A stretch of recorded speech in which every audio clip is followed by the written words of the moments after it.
శక్తి స్వరూపులారా, ఈ రోజుల్లో చిన్న చిన్న విద్యలు నేర్చుకొని చిన్న చిన్న ప్రయోగాలు చేస్తూ అందరినీ భయపెట్టడం అల్ప విద్య అతి భయంకరులైన కొంతమందికి చాలా సరదాగా ఉంటుంది. కానీ పిల్లలతో సంసారం చేస్తున్న కుటుంబీకులకు అది భయోత్పాతానికి గురి చేస్తూ ఉంటుంది. అటువంటి పరిస్థితుల్లో మనం ఏం చేయాలి? మనల్ని మనం రక్షించుకోవాలి, మన కుటుంబాన్ని మనం రక్షించుకోవాలి అంటే అతి సునాయాసంగా చేసుకోవాల్సిన పనులు చాలా వరకు ఉన్నాయి. మనం 4 ఇనుప మేకలను తెచ్చి నరసింహస్వామి యొక్క ఏ మంత్రమైనా సరే, మన యూట్యూబ్ ఛానల్లో చాలా మంత్రాలు చెప్పి ఉన్నాం.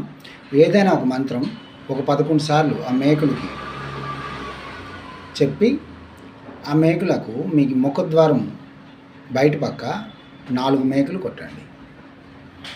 మీ ఇంట్లోనికి ఎటువంటి దుష్టశక్తులు ప్రవేశించవు, ఎటువంటి గాలివాటములు ప్రవేశించవు. మనం చాలా భద్రతగా రక్షణలో జీవించగలం.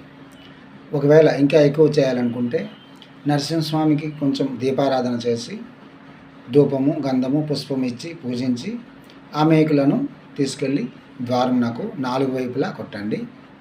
ఎటువంటి దుష్టశక్తులు మన ఇంట్లోనికి ప్రవేశించలేవు. జై శ్రీమాత.